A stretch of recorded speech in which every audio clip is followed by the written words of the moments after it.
Week 9 is upon us of the fantasy football season. That means you've basically got 6 weeks to correct whatever's going wrong right now. And yeah, I'm putting up the best ball Chiron today because I need to remind myself I'm good at best ball. Of course, we're going to do what we always do in this weekly review video. We're going to go through all the top scoring players at each position, including the overall, but to make my prognostications about how the season's been for them, how it's going to go moving forward. And we're also going to look at my exposure to best ball mania and drafters. And it is not going to be a fun one today. So I have a weird thing with my exposures and my advance rates right now, which we'll talk more about. So tease it out a little bit, but it's not good, but it's interesting, I guess is what we'll say. What's also interesting, these top scores, and before we get into this, I guess I have to give my monologue at this point. I've been seeing the debate this week, and I've actually seen a lot of people on Twitter going hard at Liam Murphy, of course, the best ball Mania 2, I believe is one that he won.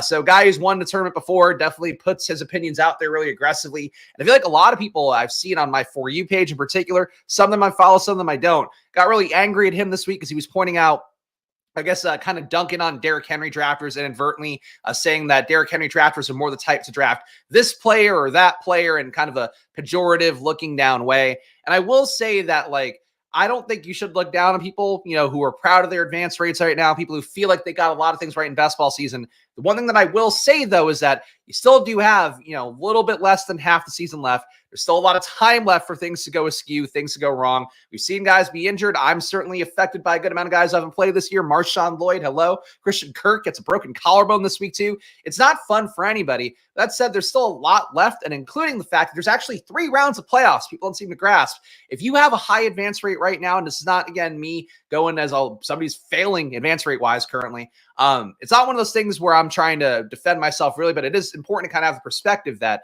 if you're going into a team or going into the playoffs with a team that's doing really well right now, and you have a lot of common players that are also advancing at a really high rate, you're the chalk. So part of the thing that people have said before, people have had a lot of success in best ball, I've pointed out, is that in general, you just want to skate through by the skin of your teeth. Pat Carine famously felt like his team did that, got through by the barest minimums. Then because of that, he had a more unique team that allowed him to advance. Certainly also had some luck factor going there with Cincinnati Buffalo with that game not playing. But for best ball, I think it's important to remember that just because things feel really great right now, that doesn't mean you get to $1.5 million. That doesn't even mean you get to the finals. If anything, it might give you a decent chance to be out in round 1. So the people like really getting angry. It's getting worse every year now. This is year 3 of me maxing out best ball tournaments and really being aggressive in terms of doing the content, being on social media and all that.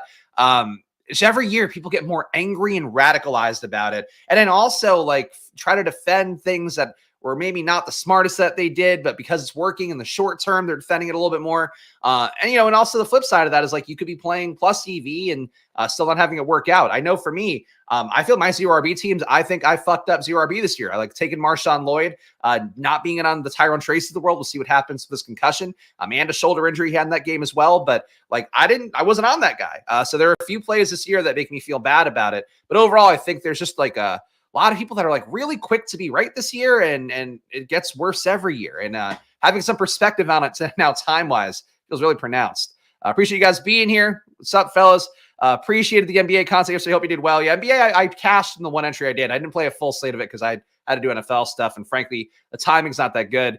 Is Diggs officially out for the year? I didn't check news in the last hour, but the knee injury, non-contact injury didn't look good for him. Another guy who's going to really not help out to not have down the home stretch. Let's talk about our top scorers, though. And again, I feel like every week my monologue up top is like, stay even keeled, try to stay balanced with it. But it's hard to stay balanced with it. I'll admit that even for myself. Your top scorers right now, though, still Lamar. Again, as we've talked about it pretty much every week since we've been doing this video. Lamar Jackson, floor, ceiling is there. Basically, the player you need right now at QB, still a player advancing at a very high rate, still a player being paired with Derrick Henry enough in lineups. There's an easy way for this not to work out come playoff time, but right now, Baltimore, their defense isn't very good. Lamar has more control over the offense he's ever had as basically the 2 biggest things for him. So for Lamar Jackson, I feel like this is a pretty good situation overall with him where I don't expect him to come down very much. I don't expect him to have games that are absolutely going to kill you. Even the games where Derrick Henry's going off, you're still getting Lamar having enough production, playing loose. Sometimes, honestly, I know people love Lamar, and I certainly think Lamar is a great talent, but sometimes plays a little bit too loose. Like that Browns game, just not making the smart plays sometimes, extending stuff and trying to look for something downfield when there's little chunk yards ahead of him. And not obviously Lamar's a great rusher. There's still some flaws there. So honestly, like I think there might even be more fantasy potential if he actually, plays a little more intelligently and maybe a little bit less completely playground ball sometimes. But still, Lamar playing really well. Hard to see him coming off this spot. Certainly possible he could fall to 2 or 3, I guess, but relative to the guys who are behind him, I just don't see Baker Mayfield pass him. I don't see Derrick Henry pass him. It would have to be somebody like CeeDee Lamb putting up more 40-point games, one of the receivers starting to go nuts. I just don't see how Lamar comes off at number 1 at this point. Baker Mayfield at number 2. Baker, none of his top 2 receivers this week, still puts up 24.3 fantasy points. Another situation as well where bad defense, player who has a lot of freedom within his offense, that results in the upside there. At a certain point, he gets Mike Evans back, likely after their bye week. So for Baker, that's going to help him out a little bit. Team still hanging in there for the South, so that's going to help him out too. Again, playing for a playoff spot. Most important thing to have these guys full motivation until we need them in the finals of Week 17.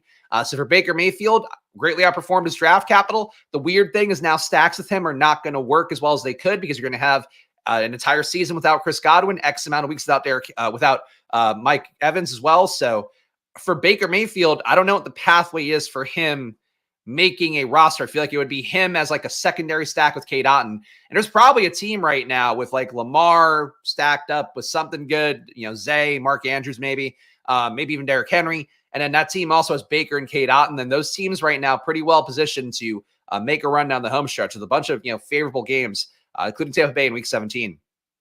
Derrick Henry at number 3. Derrick Henry a down week at 14.2. You need Derrick Henry if you're going to see him come down a lot. He needs to be in game scripts where it's a lot of 3rd and longs, a lot of situations where he's not breaking touchdown plays over and over again, whether they be ones at the goal line, whether they be the long run plays. Cleveland was kind of the ideal matchup for it. So game 2, where a lot of pass game scripts, Lamar also just really not great in the pocket in that game. Felt like he put him into 3rd and long situations more. So saw a little bit more Justice Hill, a little bit less Derrick Henry. I wouldn't be worried about him for Derrick Henry. The real concern, I think, is at a certain point, receivers in that range, hopefully getting healthy and coming back in, maybe putting up some more points than him. For right now, Derrick Henry, a key part of builds, but if I had to guess, going to be one of the chalkiest advance rate guys out there. So if you have him, great, but hope you have some good stuff around it because he's probably carrying a lot of teams that probably aren't actually worth being in the finals or, the playoffs, advancing in that rate they're going to. Jaden Daniels, still at number 4, despite having a game, which is basically like a bye week, 5.2. The issue for Jaden, I was kind of trying to think through it as it relates to my portfolio because my Jaden advance rate is not that high. I'm actually, at least as of last night, I don't know it's going to be accurate as of right now. 10% advance rate is what I'm at with Jaden. And granted, I'm low on everything right now, so it makes sense that I would be low in my Jaden advance rate. I think the issue is he's just not really putting up any outlier games. These are all games that Baker Mayfield could have given you. These are all games certainly Lamar could have given you at a steeper price tag. But these are games a lot of guys could have given you. So I feel like for Jaden, there's still one more bit of floor left. Hard to critique my favorite player coming into the year, doing things like winning on a 50-yard Hail Mary. But I do think for Jaden Daniels at this current point in time, he just hasn't shown the true ceiling. We haven't hit 30 yet. He feels more like a disappointing elite QB, even though he was picked at, pick 100 to pick 120 sometimes. I guess pick 90 to pick 120 by the end of BBM.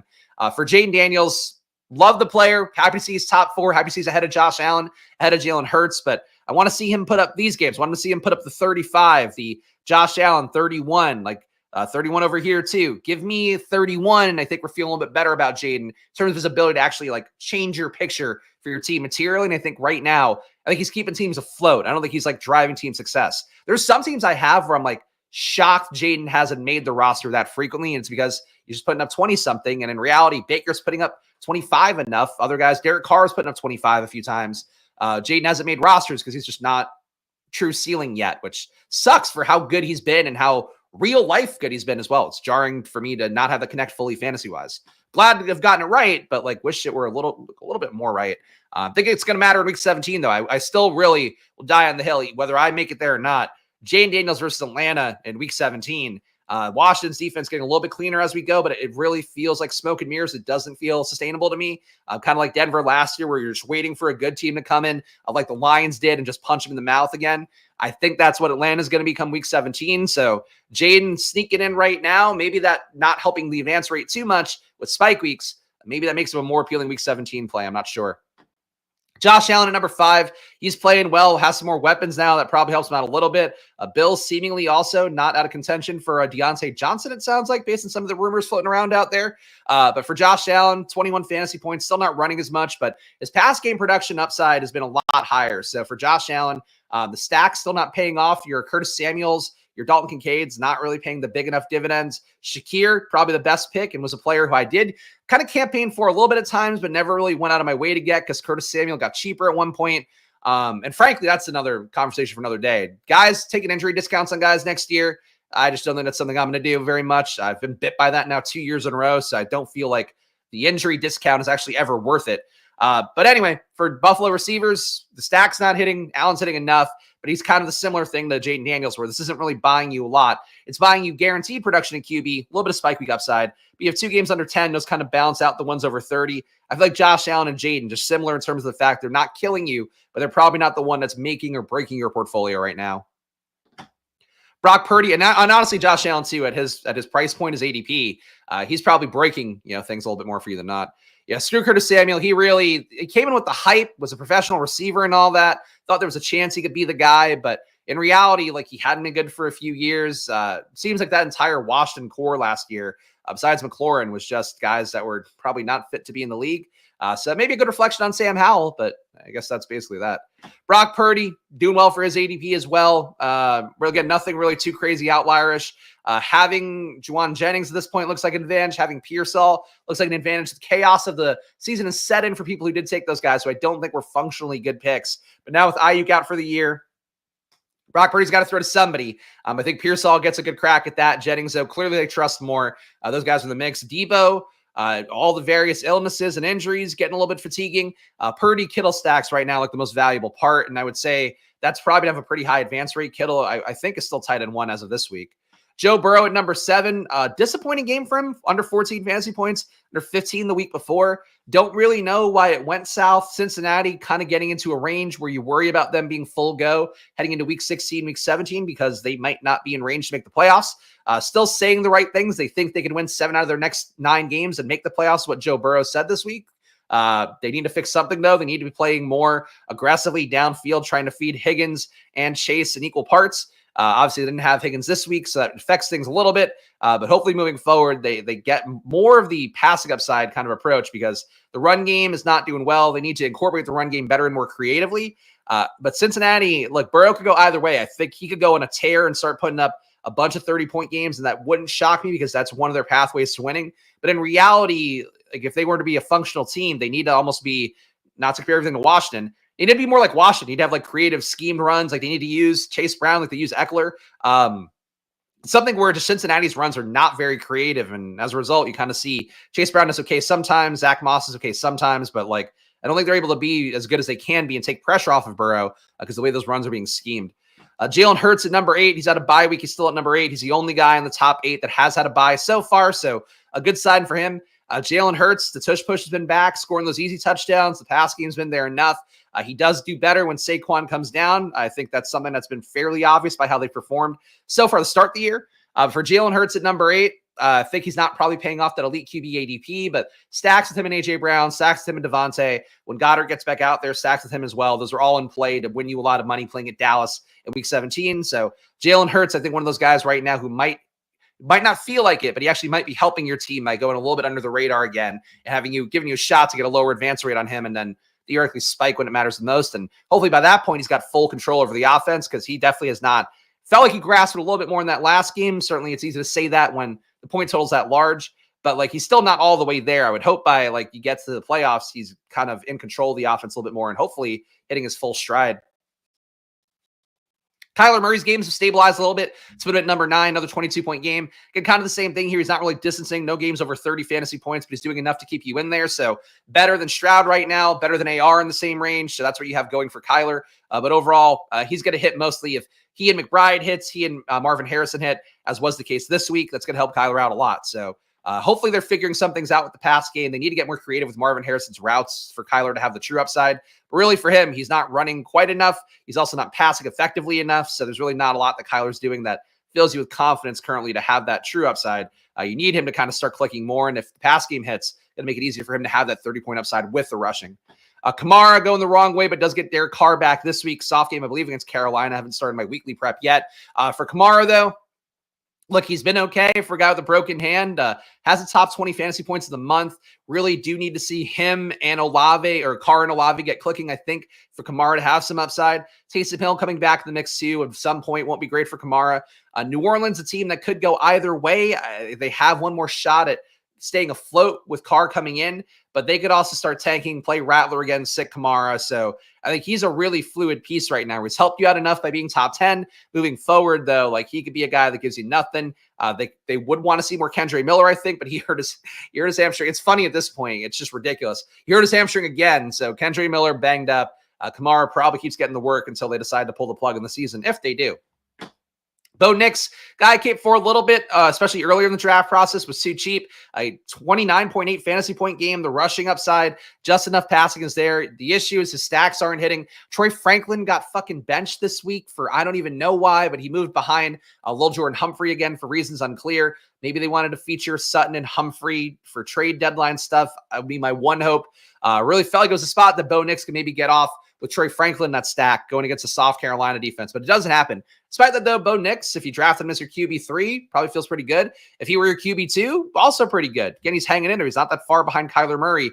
1.3 fantasy points per game for a difference in 120 draft spots, maybe more. Bo Nix has paid off his ADP. Very solid play. Nowhere near as good as Jaden and Caleb, by the way, for the idiots on Twitter who think that like some counting stats and a win-loss record give Bo Nix that credibility. Bo Nix is hanging in there because he's got a lot of fucking moxie and he played college for 10 years. That's basically why Bo Nix is working out. And he's technically was an efficient player in college. He's not right now. He's good in terms of knowing football. He's not as good as Jaden. He's not as good as Caleb Williams, even with, you know, some of the disappointments for, in particular, Caleb Williams so far. Geno Smith, really down game versus Buffalo. Not having Metcalf out there would be what I expect to happen. When you don't have that deep ball guy, it just kind of constricts everything and really upsets the entire offense. So you get Metcalf back out there hopefully soon with the MCL strain. Seems like he might be in practice this week. So if he goes, that'll help Geno out. If he doesn't, Geno, I think at this point, clearly behind Baker in terms of what these guys are to their offense. But, you know, the point total difference is not that huge. 7 points a game is a lot, but really this is not a huge chasm for two guys that you got for basically free. Saquon Barkley, number 13, not a good game for him this week, 11.6 fantasy points. Workload still there, still one of the yards before contact leaders in the NFL, so he's getting a great run out for him. Again, if I were to bet on guys, we're going to shit the bed come the playoffs. I think he's one of them. I could also say that, you know, flip side of that, he could easily give you a 30-point game in the playoffs. That matters a lot. But I think at that point, you're probably having that 30-point game along with 30% of the field. So what does it get you? For Saquon at this point, he's done great for you guys who really believed in him. I think you should be happy about it. I still think the key parts of what I felt about Saquon haven't changed. So I wouldn't be lamenting missing out on him that much, but I certainly get it. He was elevated Miles Sanders. That's what he's been this year. So that's what you're getting. Great results from game to game. But sometimes you get 11.6, sometimes you get 12.6, sometimes you get 6.4. That's Miles Sandersy. Jamar Chase at number 14, a little bit of a down game from especially no T. Higgins. It was a pretty good spot. He caught a touchdown, but it could have been a better day for him. It just wasn't. And Kirk Cousins at number 15 overall, big game for him. Again, when Atlanta gets pushed, when the other team is putting up points, that's when you see the true upside for Kirk Cousins. When they're not getting pushed, that's when it's a Bijan game. So keep that in mind game script-wise when you're going into stuff and how that is. And honestly, kind of shocking to see Trevor Lawrence not that far outside the top 15. So good for Trevor Lawrence. QB scoring. We got Lamar, we got Baker, we got Jaden. We talked about all these guys. Josh Allen, Purdy. I mean, we're going to have talked about all these guys anyway. Burrow, Hurts, Murray, Nix, Geno, Cousins, Lawrence. There you go. It's your top 10 plus. Injuries have killed my team. 0RB hasn't paid off yet. 0RB has paid off if you got the right guys. So that's if you picked Jordan Mason, if you picked Tyrone Tracy, if you picked Bucky Irving. Bucky Irving's one of the guys, thankfully, I did get right. You pick guys like that, you're feeling great about 0RB. Even Rico Dowdle probably feeling okay about it. So that's not correct to say. Just because you didn't get it right. And again, trust me, I'm the 0RB guy who did not get it right either. But just because you didn't get it right doesn't mean it didn't work out. It's just, unfortunately, you don't have the right combos sometimes. And when we go through my teams, you'll get why I relate to that a lot. Just you have to put it all together into one. It's unfortunately the way it goes. Lawrence, again, bad defense for him. losing Christian Kirk's not going to help, but also it's going to be one of those things where Parker Washington comes in, probably gives you enough of the Christian Kirk role that it won't affect Trevor Lawrence too much. Losing Brian Thomas Jr., though, is a bigger one. Brian Thomas Jr. has been good. He's got the rib injury. We'll see how long it takes him out. They're giving some MRIs this week. My expectations probably a couple of weeks because it sounds like it's a more serious rib injury than the one Jaden had to play through. For Trevor Lawrence, though, he's playing better, playing for his job, playing for Doug Peterson, really coaching for his job more than anything. For Trevor Lawrence, this one could go either way, but I think you're going to see more upside because that defense just can't stay in versus anybody. Jared Goff, Aaron Rodgers, CJ Stroud. Stroud, I got to say, most disappointing player to me this year. I thought he could be competitive for the MVP. I think it's more a little bit on the play calling. Bobby Slowick, even when Nico Collins was out there, just wasn't taking as many shots as he could, given the fact that it worked every time. They would throw a 50-yard bomb to Nico. Not that you have to do it 10 times a game, but you can do it more when it's your patented move. They have the stone cold stunner. They're like Steve Austin, not giving anybody a stunner. That's basically what it is. You're the Houston Texans. They have this great offensive thing they can do that not a lot of teams can do, especially in the too high safety world. And they just want to be a run it team. They want to be a team that just takes the pressure off of Stroud over and over again. Sometimes you can put a little bit of pressure on Stroud. So I think for Stroud, he's been disappointing this year. I would like to see it get better. I feel like they need a bye week to kind of have that come to Jesus, like maybe Dallas had this week where they had their bye and then they're like, fine, we're going to pass the CeeDee Lamb incessantly. That's what we learned from this. I would hope that's what's going to happen for Houston, but you don't get their bye until week 14. So they need to clean something up here, and it's not going to work. And if they lose Diggs and it's just Tank Dell out there with Schultz, maybe it makes it easier in terms of target concentration. Maybe that somehow makes things less stressful for Stroud, but I don't think it gets better. Jar Guy Kendrick, appreciate all you guys who watched this video, by the way. This video, I know, is like one of the least, to me, the least appealing video I do in a given week, but with doing best ball all year long, try to keep it honest and accountable, and we're going to do that here even when it pains me. Trust me, I would have loved to cancel the video today, but we won't do it no matter what. And it's for you guys, for guys like Kendrick, guys like our guy Sammy. I appreciate you guys being here. And of course, please do hit the like button, subscribe, especially if you appreciate this kind of content.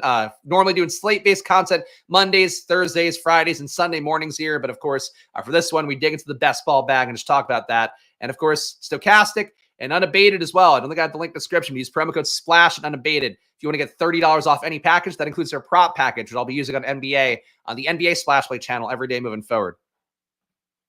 Seems like they were letting Stroud do more last year as a rookie. I agree. I really don't fucking get it at all, to be honest. But it is just the way it is right now, unfortunately. So I think you keep having bad results. At a certain point, you try to figure it out. The issue is like Nixon's playing so well, it's hard to critique that part. But in terms of Stroud's growth, like they're treating him, I don't know, with less respect than like Joe Flacco and Jameis Winston get on Cleveland. It's not really the best. All about the intel. I appreciate that, Sammy. And also, by the way, guys, while you guys are watching here, if you enjoy the NBA, check out my new Splash Play NBA channel. It is a different channel here because this one's been too coded for football at this point. But we're launching a new live channel. I'll be doing streams every day at 4 p.m. for the NBA slate, talking about the DFS picks, also talking about pick'ems and stuff, prop bet markets using Unabated tools. So lots of cool stuff now every day. NBA for me at 4 p.m., and it'll lead into the deeper dive for me with Josh Engelman most days as well. All right, we got Derrick Henry as your top scorer. We talked about him. Alvin Kamara, we talked about him. Expect that to be one with a little bit of fluidity moving forward. Saquon, I think the biggest issue is just other guys deserve big games. Like A.J. Brown, I think has to have some outliers coming.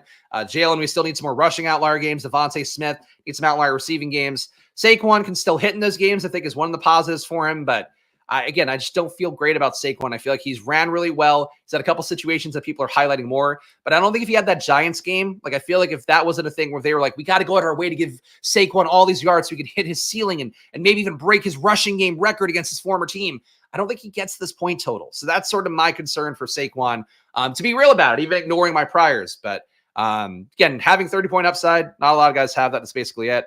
Hushbush taking away easy TDs, but that was the risk. That was the risk, and you're seeing it spelled out more as they gain more confidence in the center being able to do what Jason Kelce did as well. We got Kyron Williams at number 4. Quote came out recently, I think it was a couple days ago, was on the Coach Begin Next, talking about Sean McVay, saying that Kyron Williams has a nose for the end zone. That's why he gets so much work there. You're saying that his fantasy managers are probably really proud of him. So for Kyron Williams, that's basically it. He gets the best red zone work in football, or one of the best roles until Christian McCaffrey comes back, and even then, McCaffrey, with how banged up he is, he's probably not getting 5+ red zone touches a game, you would think. So Kyron right now, probably the best red zone role in football. Joe Mixon, not too far off. Saquon, when things are running well, not too far off.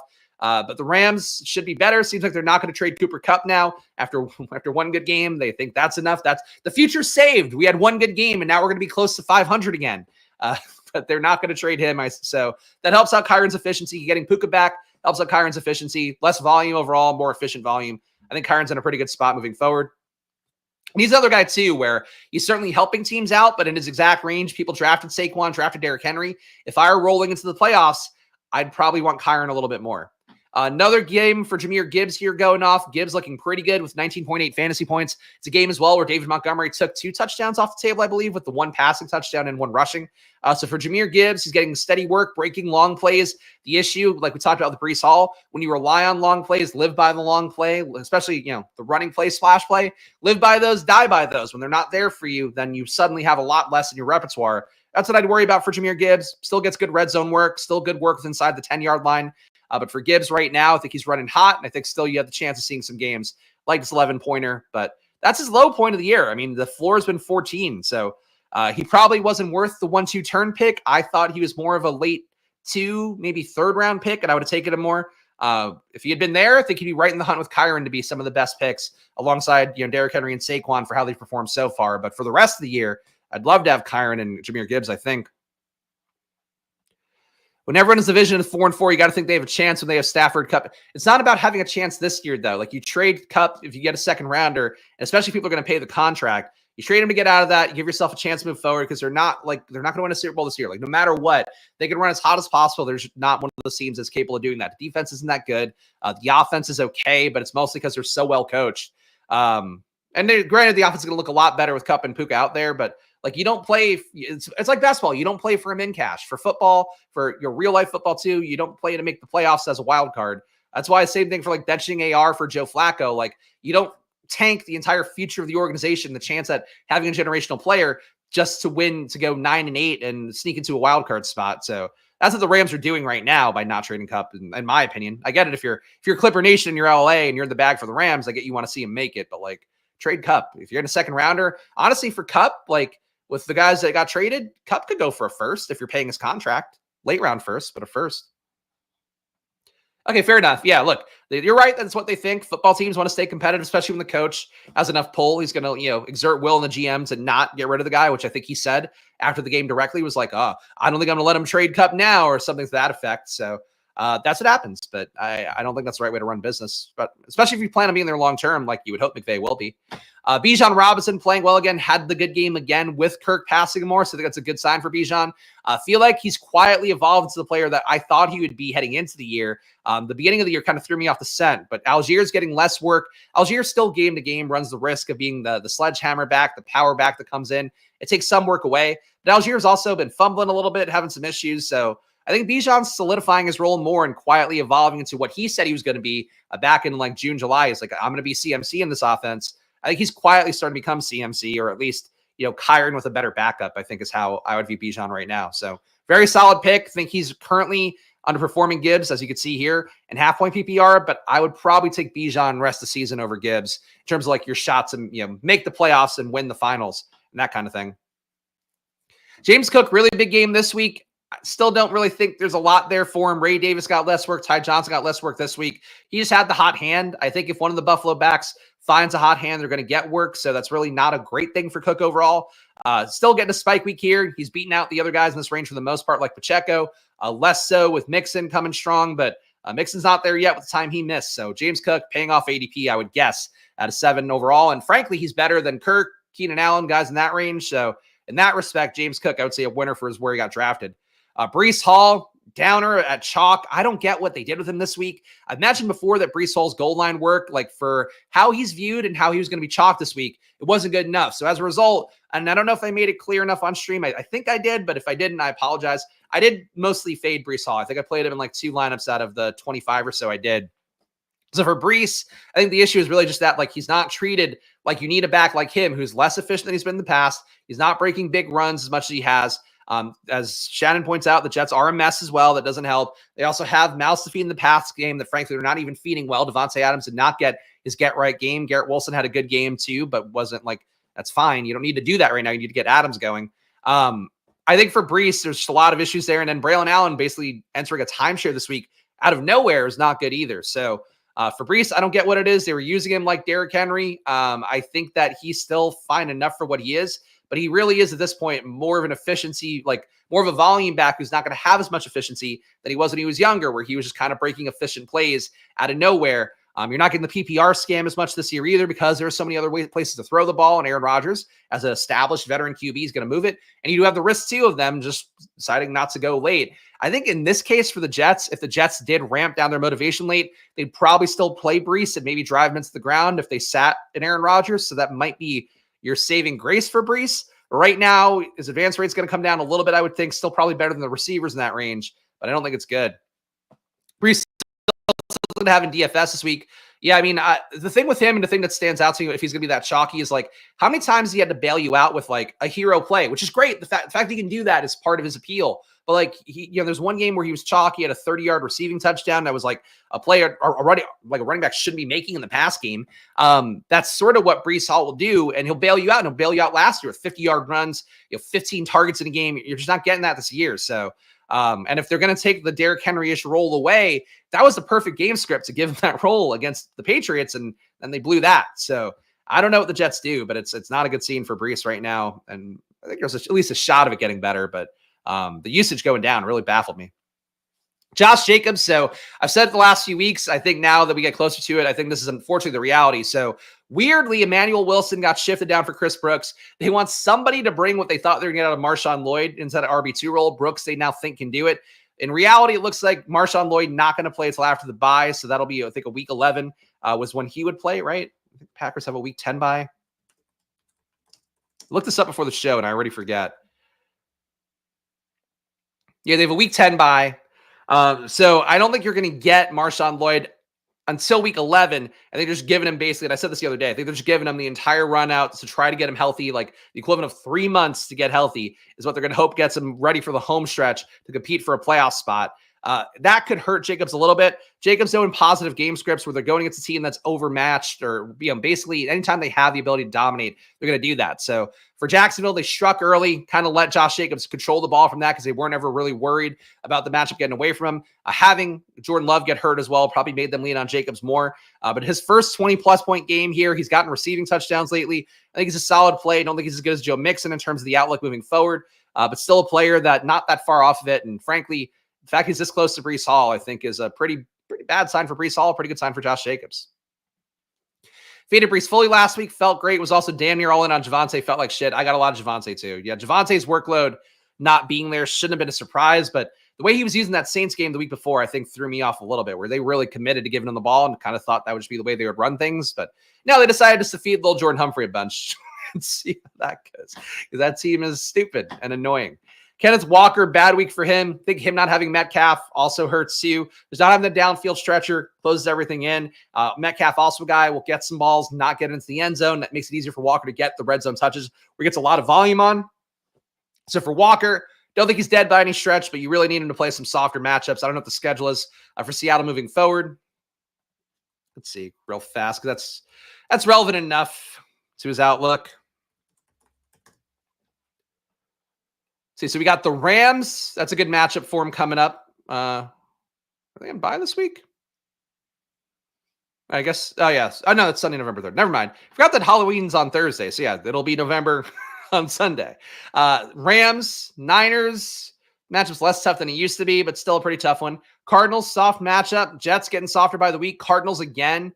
Walker should put up some big games against the Cardinals and nothing else. Packers going to be tough. Vikings going to be tough. Bears going to be tough. But I think from Walker, you probably get 1, 2, 3 spike weeks, shot at 4. 5 would be tough. You're going to get some spike weeks from down the home stretch. So Walker, I would not worry about too much. I think the matchups are pretty good for him. But really, having Metcalf out there, I think will help him out a lot. Bills matchup too is pretty tough on paper. James Conner, 13.9. Just not as much of a ceiling as some of the guys here. Feel like he's kind of a poor man's David Montgomery. When Kyler's going to do better in the pass game, it's going to hurt Connor, it seems like now, which is a little bit odd. Touchdown equity still there for him. He's ahead of Trey Benson safely, but he's not really great. He's an okay part of a zero RB build. And that's the part of the builds where, like, I think zero RB, the guy Andrew was saying before, like if you got, Montgomery, guys like Connor, Kamara, like you got whoever in that range. I think you're feeling pretty good about that still in a 0 RB build. And then you tacked on your Tyrone Tracy's, your Buckies, would be the third late one. Or your Jordan Masons. Like that's sort of what 0 RB was this year. So I think Connor, good part of a 0 RB build, but not as much upside as you think. But relative to a 0 RB guy, fantastic. Chuba Hubbard coming down again as well. Jonathan Brooks might not play this year is now the latest stuff. The trade things, them fire sailing the whole team, not a good sign for Chuba. Not a good sign for Brooks. Not a good sign for Chuba either. The entire team could be a lot worse. So Chuba, think you got what you got out of him, getting a couple 20-point games, some usable 0 RB games at 11 to 15-point range. All good. I think it's all gravy at this point. I don't know if it's going to be good moving forward. Mixon per game is crushing 20.6 points per game. The issue is just that this offense is getting worse by the week. And with Diggs going out, like it's just not going to be good. Thankfully, Nico Collins, I think, should be back in week 10. But for Mixon right now, I feel like he's running hot. The usage is there from. He's not having to play outside of himself in any way. He's just getting easy work, a lot of red zone work. Mixon to me should finish top 10 at RB, if not top 10 overall. If Brooks debuts this week, do you think they'll start off with a time slip with Chuba, given the Chuba has performed? Yeah, Brooks would not become the starter at this point. He would come in for probably 5 to 10 touches max. I don't think he gets starter run out. And honestly, I don't know that he gets this year. I think if he gets this year, it's going to be because he's fully healthy and they have nothing to play for. And they just figure out like, hey, let's just give him a shot and see what he can do in week 15, week 16, week 17.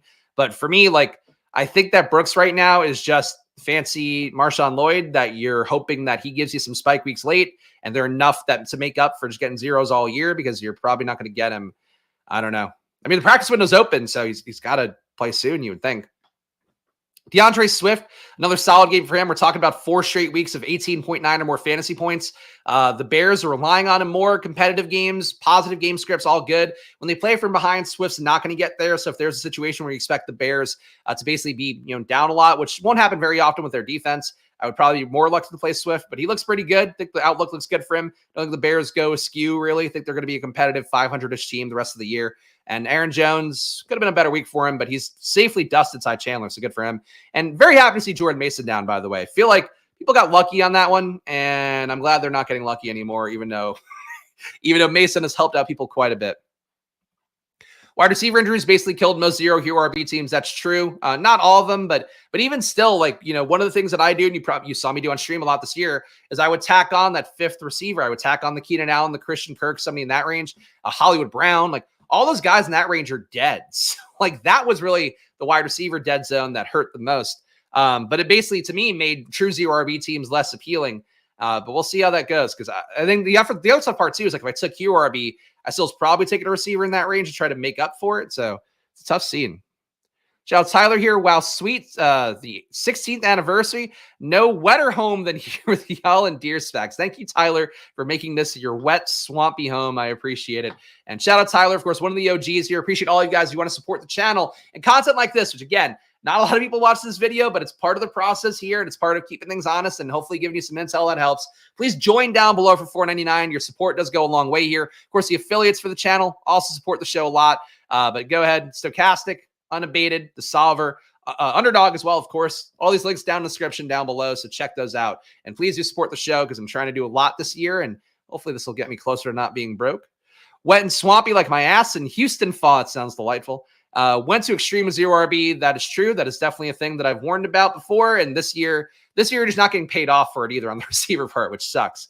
Because before it would be a thing where like you could go extreme and it would still kind of pan out. But now you had to really nail your RBs right to make it work. That's true. It is always high risk, high reward. It takes one team, Andrew. That's where we are for me as well.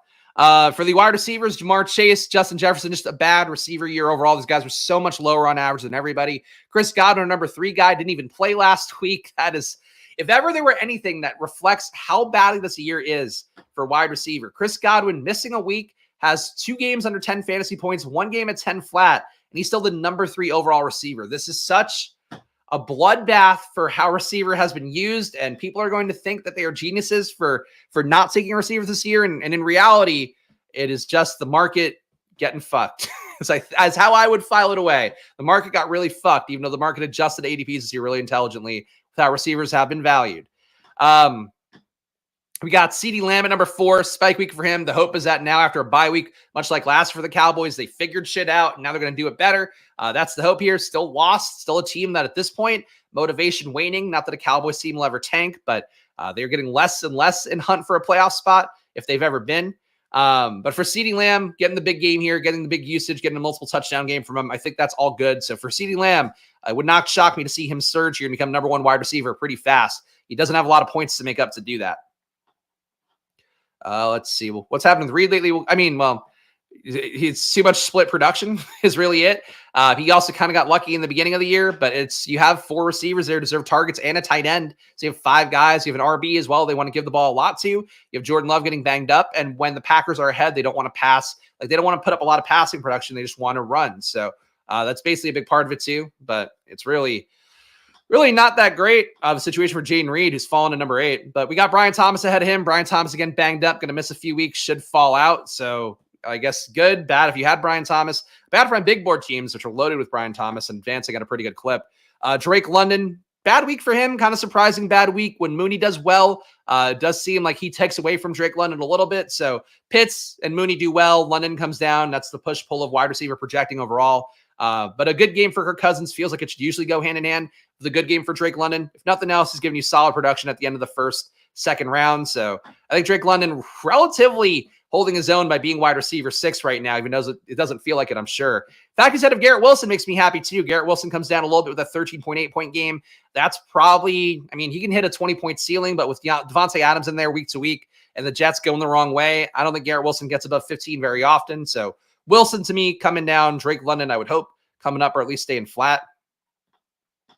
Jaden Reed, we just talked about, just a team with too many receivers, too many mouths to feed. You can still give you 30-point spikes if you carry him into the playoffs, great. But right now, he's just hanging on top 10 because receiver is that bad.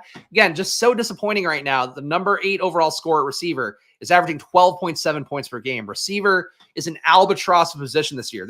We shouldn't play receivers anymore, is I think what it looks like with us has been. Every position just be flex is what it should be in best ball.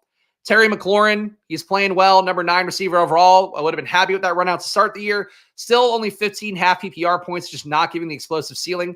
For Kendrick here, I hope you're right because Daniels needs McLaurin to get going.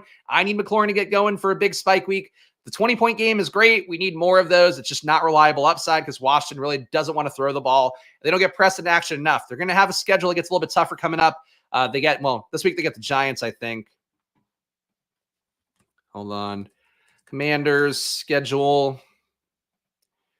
So they get the Giants and Steelers. Those will be tough games, but ones where you might have to pass in a contrarian way. Eagles, Cowboys, Titans, though, is a great stretch for them heading into the playoffs. Then you get the Saints, the Eagles, obviously Falcons in week 17. So look, the Commanders, I think we need to survive these next 2 weeks and hopefully get spikes in week 13 and week 14 would be the real hope here. I guess, week 14, week 13, 14, and 12 would be the ones you can hopefully get for Jaden and McLaurin. But right now, I do think we need more spikes from Washington for them to really matter. Bring back kickers. No. Get rid of receivers, get rid of tight ends, get rid of kickers. Let's just only play running backs in fantasy football at this point. Besides these guys that we talked about, we got Stephon Diggs at number 10. He's probably out for the year, if not at least 6 weeks, so probably doesn't matter for fantasy. Amon-Ra St. Brown, I don't even know. The Lions are getting off on just doing weird shit on offense. They're going to keep doing it. So Amon-Ra still good. In games, though, where they're dominating, they're just going to do goofy shit like give the ball to the linemen and fucking throw flea flickers to fucking punters. I don't know. They're doing everything that's stupid right now. They're having fun. It's a good team. You have a part of a good team, but Amon-Ra not really beating out his ADP right now. In large part because of that. Shout out Joey back in notes with 25 Jaden Noah Brown teams. Good for him. Hopefully he loaded up late on that. Is Ben Sinnott declared dead? he caught a touchdown 2 weeks ago. They want to get him more involved. That Zach Ertz is too reliable, and the team is now playing for a playoff spot. And seemingly how they're playing, they could talk themselves into thinking they could make a run right now. So I think for them, really, I don't think Sinnott's dead, but he's probably not going to spike enough. Relative to tight end, nobody's really dead.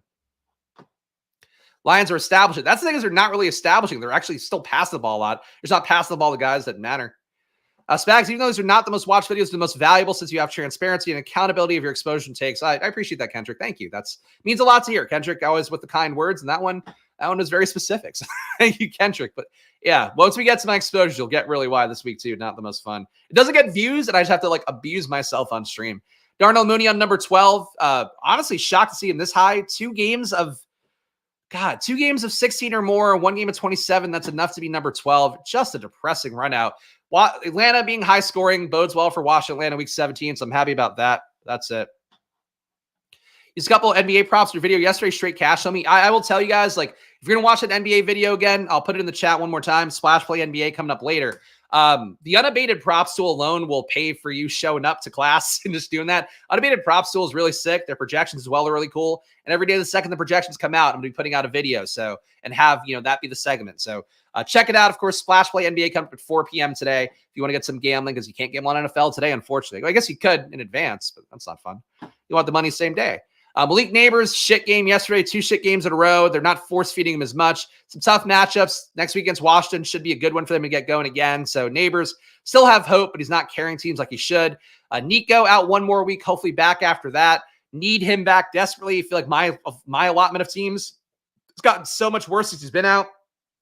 He'd probably be wide receiver 3 right now, if not wide receiver 1 with the games he would have put up. So for Nico Collins, fucking should be better. DK Metcalf injured as well. And Alan Lazard, all the stars unfortunately missed a week here, but that drops him down. Marvin Harrison, by the way, and for what it's worth, Marvin Harrison Puka teams got a little bit of a kick in the butt this past week with both guys putting up 20-ish fantasy points. So Harrison not dead. Would expect him to pass Alan Lazard at some point, even though we're not there yet. Sorry to our guy Robert Guthrie III. Nico and AJ Brown rest of the season feels nice. I would agree. If I were to rank the first round guys, honestly, I'd probably want CeeDee Lamb the most. I do think that CeeDee Lamb is going to be a guy like that usage just really harkened back to last year in a way where I would have hope for CeeDee Lamb now. But Nico and AJ Brown, that combo is more achievable. So I think that would be one. If you get CeeDee Lamb and AJ Brown, it's going to be looking great, especially come week 17. Tight ends here, half-point PPR. Kittle still leading the way. Kittle now up 5 points per game on Brock Bowers, 4 and change. That's a pretty big jump. Kittle's been crushing this year. Kittle, my lowest exposed elite tight end too. If just one of those years, man. One of those years cannot be doing that well for my player selection. But Kittle's going to do well. Not having Ayuk is going to help him out a lot. So unfortunately, the thesis of the Niners having too many mouths to feed no longer true. And in fact, I think it's very possible, very plausible that Ricky Pearsall doesn't really matter. That Juwan Jennings matters a little bit, doesn't matter that much. I think it's possible it just ends up being mostly a Debo Kittle offense. And if that's the case, Kittle's going to probably keep doing this all year. And he's looking great, whether it's tight ends day or not. Brock Bowers, the only guy who didn't show up for tight end day, though he did get to exchange jerseys with Travis Kelce. He's got that going for him. Dog shit game. Having Jacoby Myers back in for him doesn't help. Still think Bowers the wide receiver 1, but Myers coming back in. They kind of had to feed him to get going. And a little more attention was going Bowers' way than he's accustomed to. But Bowers still a solid play at tight end 2. Better shot, though, at this point. Like, Kittle's got a pretty big lead. And now you also just have guys not in for the Niners. So I think Kittle holds on to tight end 1 the rest of the year, if I had to guess. He is getting there because of all the injuries. It sucks. I don't think the actual play was that good. His price was good and his spike week upside was good. But like you expect a lot more of these 6-point games, and he's giving you none of them. His floor has been 12. Like for tight end, it's amazing. Kyle Pitts, tight end 4. Yes, he is now pulled in just behind Tucker Kraft. Kyle Pitts playing well enough here. 1 spike week game. That's legit at all. I thought he had 1 more. I guess the other one against Atlanta was not really a true spike, or against Tampa Bay was not really a true spike. But this one, 23.1 was a spike here. Gets him into the top 4. Tight end, all it takes a little bit to get there. I think McBride's floor is getting better. Feels like the Arizona passing game is finding itself a little bit. So I would hope that he can keep it going. I think he should. I think McBride should get to 3. Pitts and Kraft hanging around here seems fine. Kittle's going to keep getting there, though. Kittle getting his catch prop every week, it doesn't surprise me. I mean, he's just very reliable. And he's also getting a touchdown every week, it feels like, as well. And if he's not getting a touchdown, he's getting more catches. It's just he's fail-proof currently, which is me also hopefully jinxing it at this point. Can he fucking fail a little bit? K-Dotton, big game for him. K-Dotton's probably the wide receiver 1 for Tampa Bay. Air yards would have favored Jalen McMillan a little bit more. He left a lot of plays in the field last week, but K-Dotton was one that Baker looked for in tight shots over and over again. Had some good catch and runs in that game as well. Don't think he's a great athlete. I'm not sold on him, but I think the usage should be top 3 usage, even if his performance is not top 3 moving forward. Cole Kmet, Felt like this was a game he could have gotten going against Washington. He didn't. 3.9 fantasy points, still enough to hang in the top 7. Mark Andrews getting more reliable here. Down week of 12.1, but still 3 straight weeks over 12. I think Andrews is going the right way. The goal line work, the end zone targets looking good for him. Helps out a lot. Kelsey puts up 20 fantasy points on National Tight Ends Day. He's going to benefit again from not having all the other receivers out there. DeAndre Hopkins, when he gets up to speed, should pull a little bit away from Kelsey. For right now, looks okay for Kelsey running out. And Zach Ertz in the top 10 makes me want to blow chunks. Yeah, I wish this were Ben Sinnott. If Ben Sinnott gave me these scores, I'd be like, all right, you know what? Worth the 150 to 190 tight end pick. But Zach Ertz at number 10, he's not really catching touchdowns that often. But he's doing okay enough in half PPR. And frankly, relative to this year's tight end, Zach Ertz would have been a good pick. Sucks. Really sucks. Really sucks for the big commander shafter to not have enough easy Zach Ertz points. Hunter Henry, number 11, likely number 12. Kincaid, number 13. These guys, Kincaid did not pay off that elite ADP, and I don't think he will at this point. Maybe for a 1-game sample size, but overall, unlikely to move up that much. Pat Freiermuth at 14, Laporte at 15. Laporte, having no JMO out there, still only puts up 14 in a weird game. Did have 6 catches in the game, though, so Laporte not dead, but he needs like a 30-point spike week desperately just to get him back up there. Zach is so old. If he misses time, Sinnott could do that with the same volume since Ertz has no yak. That's true. Look, I think Sinnott is still like a bomb waiting to go off. I just think they're protecting Zach Ertz with bubble wrap right now because they think this team can like win and win big. All right, this is the part of the video I really fucking hate doing. I hate talking exposures and how results are going in stream and all that. So guys, if you can, please subscribe down below, hit the like button, leave a comment, especially if you're watching the stream. This means you are the diehard of the diehards. So your support matters the most for me, a sole proprietor here, just trying to build it up. Again, I do some stuff with platforms, but Splash Play is just all me by myself doing stuff every day. So support this channel, support Splash Play NBA if you can. Give it a like and subscribe over there. I'll drop in the chat one more time. And I'll leave the Splash Play NBA channel in the pinned comments as well here. So 4 p.m. today coming up. Anyway, I'm getting slaughtered. I fell under 10% advance rate this week. So 9.3% here. Only 3 lineups over 1,000. You can see as well. And I actually did. So I created an Excel sheet for this because it drove me nuts. I was like, how did this happen? How is it running this badly? Because I don't feel like my teams are that bad. And you can see too, going through here, like, yeah, this one's behind 100 in third place, but a lot, 20 to 50, a lot within 10. I currently have 24 teams in third place. So I have 7 in first, 7 in second, 24 in third. So double the amount expected in third place that are just hanging on there to either go down or go up. I don't know. Oh, can't see a screen. All right. Fuck. Anyway, you get it now. I have 24 teams in third place, 12 in fourth place. I was a little bit above average there. 17 in fifth place. So I have all my teams congregated in the top 5 spots, basically. I'm getting, all right, we got it, guy. I know. You're all in slightly different delays. I figured it out. Point being, though, I have all these teams in third, all these teams in fourth, all these teams in fifth. I have no confidence that they're going to surge. And that's where I feel really bad about things. I didn't hit on RB. Like having Marshawn Lloyd as my highest exposed guy is fucking killing me right now. So, and not really just Marshawn Lloyd himself. It's having Lloyd over a bunch of guys who could have hit at least a little bit. And I'm just getting 0, 0, 0, 0, 0, 0 everywhere. And like about a third of my lineup. So that's killing me. The stuff that could help me out, which is like Jaden McLaurin spiking, Bucky spiking more. That would really be a thing that would help out as well, but they're not giving me good enough games either. So I'm just not, the shit that I need to hit is not hitting enough. So that's driving me nuts.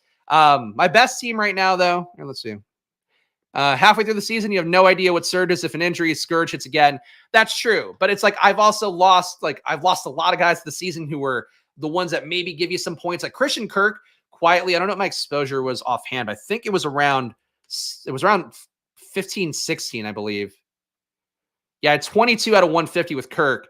So, like, he's going to kill me, too, because he's one of those guys where, like, you can see all these Kirk teams just hanging around, begging for a wide receiver in the 50 range to do anything, and he's not. He's done nothing all year, and now he's not going to do anything. So, like, there's a few things that really do suck. I do think Christian Kirk is killing me. Rashee Rice, at least Rashee Rice gave you games. Like, the whole thing is, like, if these guys gave you games, then you know what? Sucks to lose them. Rest in peace. Give them the kiss. Send them off to heaven. If they gave you nothing and they're killing you, that's what is really the bad part. I would say, at least from my perspective. So it's really tough. I do have a drafters team that went bonkers this week. It still isn't enough to make me happy right now. I'm bummed about it. My worst team, by the way, Okay, it got a little better. I think yesterday it was in the 600s in points, but this one, Jaden is my worst team. Jaden, Tua, CMC, Montgomery, Mostert, Brian Robinson, Herbert. Doesn't even feel like a bad RB team. Adams, Waddle, Kirk, Brian Thomas, Brandon Cooks. That's a boulevard of broken dreams for sure. Leggett, Mims, Tyler Boyd, McBride, Sinnott, Juwan Johnson. So, yeah, this one I could see why this would be in last place. My big board teams are doing less bad. We'll do the streamer look, but real fast for my big board teams. Let me refresh to make sure I have them updated. I think we lost 2 last night. I have 17 out of 62 here. So this is also the weird part is like I'm flat average, a little bit above average last night. Flat average in the big board, but somehow like comically low on BBM is making me really sad. And I don't like it. Big board, obviously, I should theoretically have more of an advantage because of getting the rookie stuff right generally most years. But overall, it's one thing that's fucking with me a lot here. So I'm hoping my team surge. I'm embarrassed. I'm ashamed right now of it being, to be clear, I don't have 2 out of 22 advancing. But you know what I'm saying here, guys?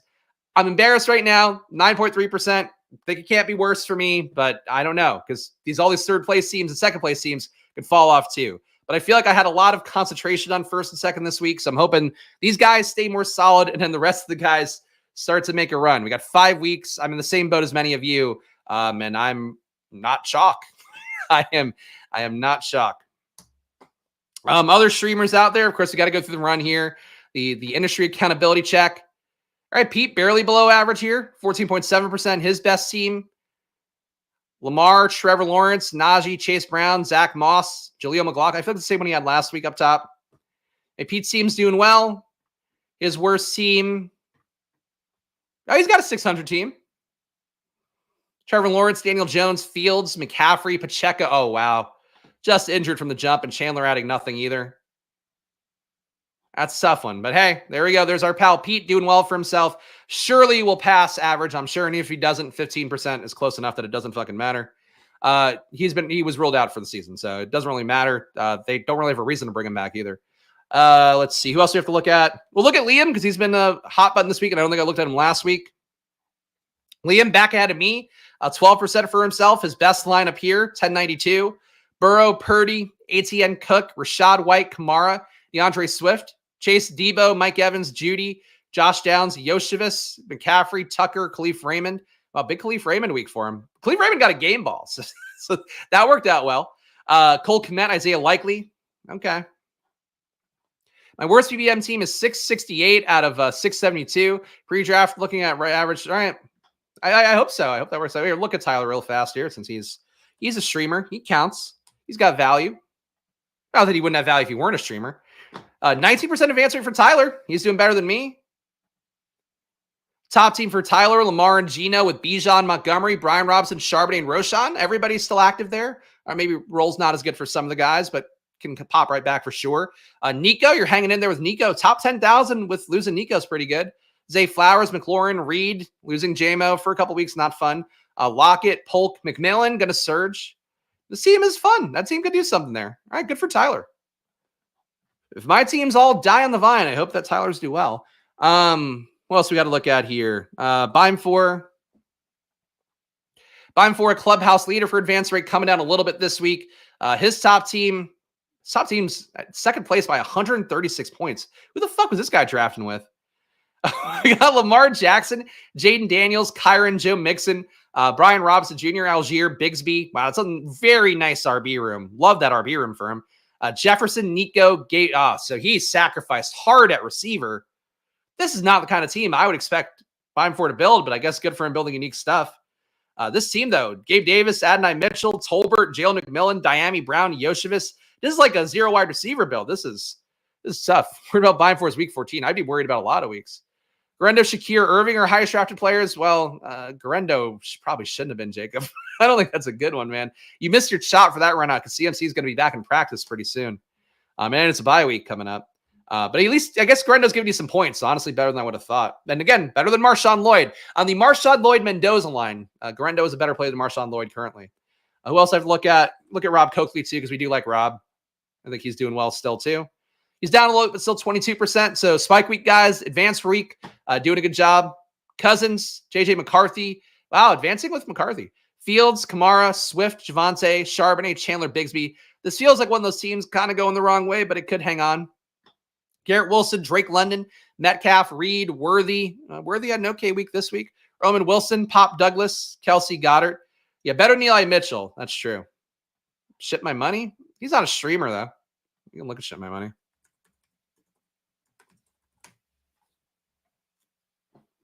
%17% for him.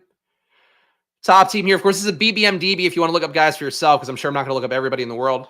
Jalen Hurts, Justin Herbert, Baker Mayfield is his top team. Jahmyr Gibbs, Ramondre, Swift, Chubb, Bigsby, Shipley, Jefferson, Devontae, Chris Godwin, sucks to lose that. McConkey, fuck that. Romeo Dobbs. I have 7% McConkey. I'm still not rooting for Lad McConkey. Pop Douglas, Jalen McMillan, Mark Andrews, Dallas Goedert. All right, not a bad team. I'm going to look at Pat Kerrane, Daily Rojo. All right, I'm still ahead of Pat. 3X in Pat Kerrane. We got him. The one victory lap I'll give is a guy who's won a couple $1 million already. Pat's top team drafted May 17th. Lamar, Drake May, Gibbs, Mixon, Benson. Pat's like too much Benson, man. Benson, Mostert, Marvin Harrison. Maybe Benson hits late. Knowing Pat. That could be how it goes. Marvin Harrison, Zay Flowers, Jaden Reed, JSN, Rashee Rice. Losing Rashee Rice hurts. Josh Downs, he'll get Pearsall moving soon. Walker's at least been active for games lately. Polk, Hunter Henry, likely Kraft. Tough team. Tough team to be your number one. Not that I'm much better. He will cry into his piles of money, beautiful new child, San Diego living, all the things that we look for. Neil Orfield, how's he doing? Neil at 13%. His best team right now is this one. Burrow, Mayfield, Najee Harris, Javonte, Jerome Ford. Jerome Ford also quietly did not help out as much as he should have this year, I feel like. Bucky Irving, Chuba, CEH, Chase, Neighbors, Devontae, Pickens, Godwin, Wicks, Burton, Reynolds. I don't think he's getting killed by May because May's at least given some usable weeks. I think it's just the overall construction. Honestly, I think it's the same thing I'm suffering for. I think there's a little too much player taking involved and not a little bit of throwing structure out. And I think that's sort of what's hurt some of the players who I would say are smart, obviously myself included. And we'll see how much it works out down the home stretch. But I think that was really the biggest flaw. But, that's that. Davis Maddock won a few others beneath me as well. That sounded mean. Again, this is not a dunk on segment because, again, my advance rate's under 10%. This is more like a, hey, we're all in this together. Don't feel bad. I feel like people just really take it the wrong way. People take this in general the wrong way, the watching other people's stuff. And I don't want it to be taken the wrong way, ideally, because I like all these people. Kirk Cousins, Drake May, Baker Mayfield, Bijan, Kyron, Ramondre, Brian Robinson Jr., Estime, Nico, George Pickens, Jaden Reed, Rashee Rice, Rashid Shaheed. Boy, this team is one of the more dead ones up top. You're going to see, no offense to Davis, of course, but this is a tough one. Still, the RBs are good. Got some top receivers that can carry through, but losing Rashee Rice, losing Rashid Shaheed, those are two guys that obviously drove the team's success early on. But Pickens will be better on the home stretch, so maybe you can survive off of just Nico, Pickens, Reed, McMillan. That's really your hope, is that those four make your lineup like every week. Launching a site and products help offset the L's in BBM. No, you did a few big, nice big leagues. Yeah, I mean, I'm not worried about Curran's money. It's clear, but I would say launching a site also costs a lot of money. I can tell you about that from firsthand experience. Anybody else? Soccer Dave. Again, I just look him up for fun. Don't really know Dave Kitchen that well. 8.8%. He's right there with me. Two peers here, living a little.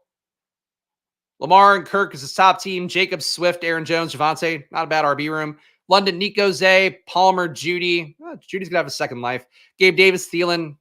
Hey, Gibson technically scored a touchdown this week. How many points from first is viable to make a run? There's no real number here. If you're within 100, probably feels the best. But, it just depends. If you have enough guys that spike, that's it. If they have guys that spike too, if they have a lot of injured guys, if they have Rashee Rice carrying them, if they have guys who maybe the best weeks are behind them, like a Kamara, those would be the ones you could hope you can catch. But I don't know if I would have crazy confidence in anything above 100. You'd have to have a 0% advance rate for 800 years to have a negative ROI. It'll be all right. There we go. Liam said teams 100 points behind advancing aren't dead yet. That seems fine to me. Yeah, I think 100 feels about right. I also would honestly guess, and no respect to Liam, I think he just probably made that number up. But if I were to make the number up, I also made up 100. So the fact that we both made up 100, I would say in that situation, probably about right. All right. Who else? Anybody else to look at here? I think that covers all the core guys, right? Oh, people like me looking up Fantasy Flock. I'm sure he's crushing me. Fantasy Flock 24%. If ever, you know what? If this if this fucker's got 24%, then you know what? I was right on the slate. Doesn't matter. You can easily make up 20 points a week. But it's the balance of obviously, like, if they have more dead guys, more guys that are like, again, had the better weeks behind them, you should feel better about your chance to move up. Lamar Jackson, Justin Fields, Joe Mixon, Aaron Jones, Trey Benson, Chase Brown. And remember, too, there's week 14 buys. So if you have a non-week 14 buy team, you're going to naturally leap those teams probably by the time week 14 rolls around. A.J. Brown, Drake London, Zay Flowers, Jaden Reed, Rashee Rice, Judy, Roman Wilson. This is a team. I feel like this is the issue. I feel like with all these teams, like, who else is, like, what's the top lineup? Number one overall, Bolt TJM, I think, has been number one for most of the year. Jaden Kirk Baker, Saquon Kamara, Javonte, Bucky, Braylon Allen. It's an okay RB room. Like, you got a lot of stuff right, but I don't think right in such a way where, like, I'm envious of the team. Chase Evans, McLaurin, Godwin. He doesn't even have Godwin and Rashee Rice. So the number one player in all of the format right now is going to lose two of his top guys scoring at some point. Joby Myers, Darnell Mooney, Calvin Austin. He got the big spike from Calvin Austin. That's a shocker to see. But that was worth 19 points this week. And then Bowers and Goddard. Like, even the first place team to me, I feel like is not a team you look at and you go, this team got everything right. Like, what an amazing team. It's like, this team's doing okay and hanging in there and like has some decent players, but it doesn't feel like it should be a team that's 200 points up on basically all the teams I showed you. So I think this year, look, I think weird shit's going to happen on the home stretch. It's always going to happen, but that's that. Big board teams. I don't even know what my top score is. I think it's still the Stroud Baker one. Here we go. Stroud, Baker, Kamara, Pollard, Zamir White. Hate that I have the dead spot already. Robinson, Jerome Ford going the wrong way. Charbonnet, Tank Bigsby. This is all big board drafts, by the way, as well. Amon-Ra, Nico, Evans, Cup, Ridley, Leggett, Noah Brown, Jonnu Smith, Juwan Johnson, Gesicki. I hate that team being my number one. This is a team I accidentally drafted against Pete with Saquon in it. Caleb and Jaden, McCarthy dead. Saquon, Montgomery, B-Rob, Ford, Marshawn Lloyd, Irving, and Bigsby. This is the kind of team that could survive Lloyd, and if Lloyd adds any value, could be helped by it. Jefferson, Malik Neighbors, Keenan Allen, McLaurin, Addison, all my top 5 receivers alive at least. Watson, Mims, Jonnu Smith, Javian Sanders, Zach Ertz. Tight end sucks besides Zach Ertz. Top 10 tight end, Zach Ertz. Anyway, some teams alive there. I think I'm still number one in the Badge Bros Brawl, which is all I care about. Again, I'll be the Badge Bros Brawl winner. I'll tout that every week. Hurts and AR adding no value to the team. Saquon, Jacobs, Montgomery, Swift, B-Rob, Singletary, all these guys alive. Look, I'm not rooting for injuries here, but Tyron Tracy, I got fucking none of. Won't be mad if he were out for a little bit of time with a concussion. Jefferson, Chase, Debo, Devontae, Tank Dell. Tank Dell's going to look better here down the home stretch. Pittman, Reed, Bowers, and Joker. Everybody is mostly healthy besides Goddard. Everybody's healthy on my Badge Bros Brawl team. So hope you guys are ready for me to do an entire year of streams on the Badge Bros Brawl because that's apparently all I'm good at. Top big board teams, 11. All right, that's not too bad. All right, so I did, as Robert Griffin III mentioned, have one team surge on drafters. Now top 1,400 with this one. Although you might have been talking about the one I did with Robert Griffin III. But this one here, now top 1,500 with Lamar and Kirk. Kirk outscored Lamar this week. I actually didn't even internalize that, but that's interesting to see. Kyron, Brian Robinson Jr., Jonathan Brooks, hopefully playing at some point. Ray Davis, Justice Hill, Audric Estime. Audric Estime, by the way, getting fucking beat by all these other late RBs. Makes me so sad. I think he's a better RB than Tracy. Tracy looks pretty good, I have to admit. But I think he's a better RB than him. I really makes me so sad that Estime just not going to get a shot. Well, hasn't got a shot yet. He could still get a shot, but even if he gets a shot, the team's ass. Chase, Drake London, Zay Flowers, Khalil Shakir spiked. JMO suspended for PEDs. Mooney looks good. Boyd is a player. Josh Reynolds, Van Jefferson. Van Jefferson put up 10 points this week. That's not bad in round 20. Kyle Pitts, Firemuth Senate. The team's hanging in. I don't see how it possibly would win all the money up top, but it's hanging in there on drafters.